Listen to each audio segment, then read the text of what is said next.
This is the camera app that you need on your Samsung phone. Let's go. So if you've been using Samsungs for a while, you might know about this app. But if you haven't, get ready. Samsung's cameras are amongst some of the best in the industry. Well, they definitely used to be, but I think what makes them the best for me is the software that they give you to use. This app that I'm showing you today exponentially makes your camera experience better. It's called Camera Assistant and it's part of GoodLock. GoodLock is an app that you can go in and download modules to customize your phone. And part of it, but it's kind of like an external part of it, is Camera Assistant. Camera Assistant sits inside your camera settings once it's installed. Go search for it on the Galaxy Store, not the Play Store, the Galaxy Store. And then once you go in here, there's a whole bunch of toggles and menus that you can change to make your camera experience better or more tailored to how you want to use it. So let's dive in and show you what every single one of them does. So starting where to find it, you go into the camera settings and then you see all down the bottom, Camera Assistant. So depending on the phone that you've got, you might see a couple of different things here or there.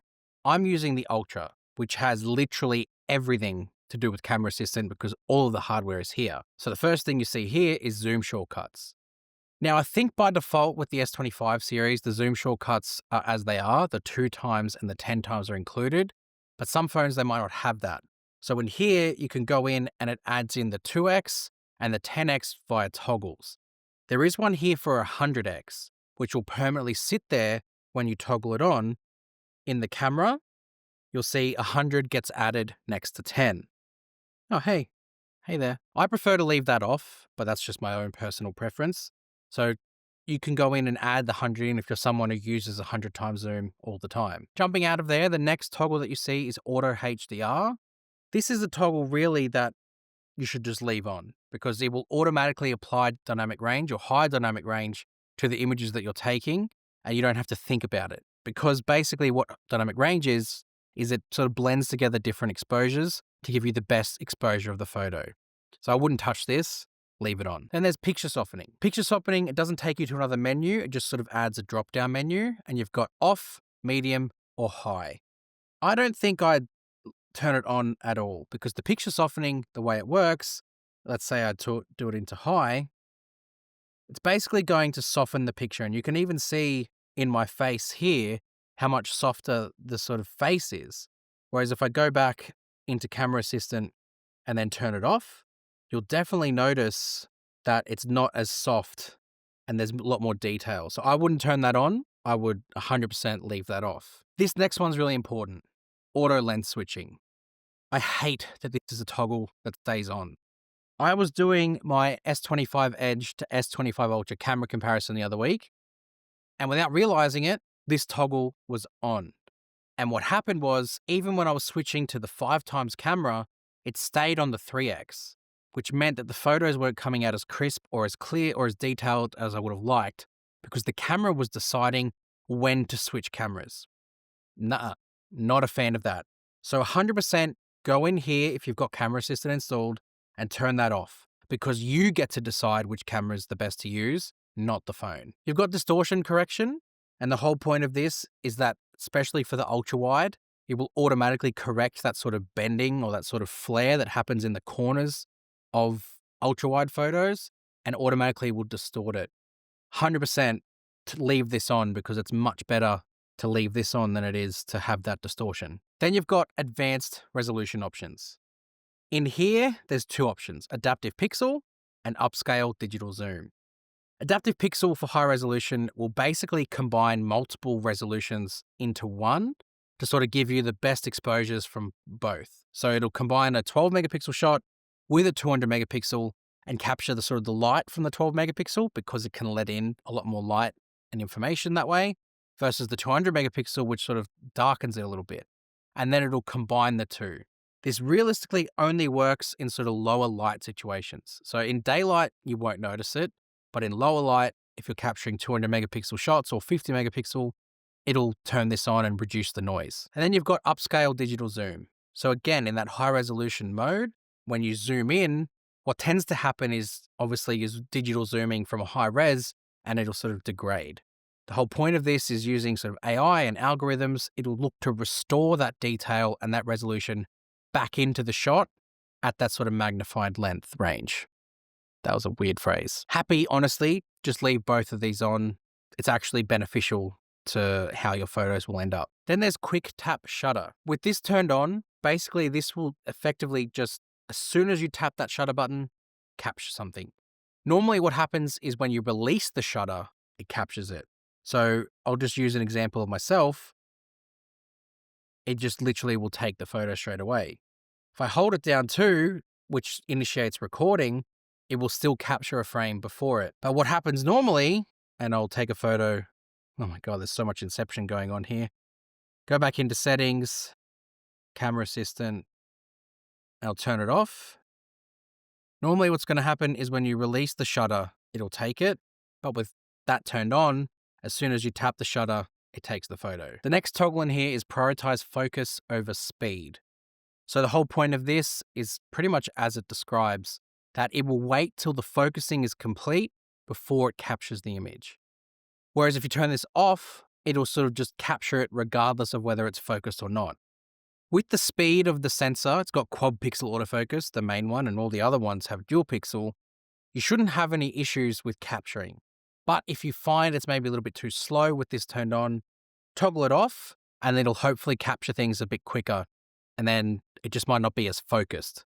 Something you'll have to play around with and see what you want to do. Then you've got the toggle here, which you can turn off video recording in photo mode. I kind of inadvertently just showed it, but if you hold down the shutter button, it will then initiate a video. So if you want to, I can hold this down and then a video will start recording. And then if I swipe up to the lock screen or the lock icon, it'll lock it and then leave recording going. And then you can see I can capture a frame, I can pause it, I can stop it, or I can flick it to the rear camera and then it'll do that. And then if I can flick it back, it'll go back. I kind of like this because if you want to, you can actually play around with different sort of resolutions with the rear camera, like 200 megapixel or the different zooms. You can go in further with zoom, whereas you normally can't do that with this, with video recording in the video mode. So yeah, that's something you can turn on. Then you've got the timer options. So timer multi-photo options. Samsung name things incredibly literally. So you can see here 1 picture, 3 pictures, 5 pictures, 7 pictures. Cool. So if you want to have multi-photos taken when the timer hits, that's your option to do it. And then you've got the interval between pictures. So if you select more than one, you can have the interval be 1 second, 1.5, 2 seconds, 2.5, or 3. And that's the gap that it's going to be between taking shots. I just think 1's enough, but you know what, maybe 3, and we'll do 1 second between and that'll give everyone a chance to reset quickly and then look at the camera again. Then you've got some other stuff in here, some like bit more nitty gritty professional grade stuff. You've got the DOF adapter correction. So this is kind of like if you have something plugged into the back of your camera, it will sort of correct when it flips the image, because sometimes those sort of attachment lenses flip the image and then you don't get to take sort of the viewfinder that you want.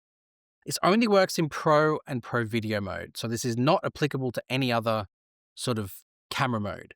I'll show you what it does. So if I turn that on and then I go into Pro mode here, especially with the rear camera, it's now upside down.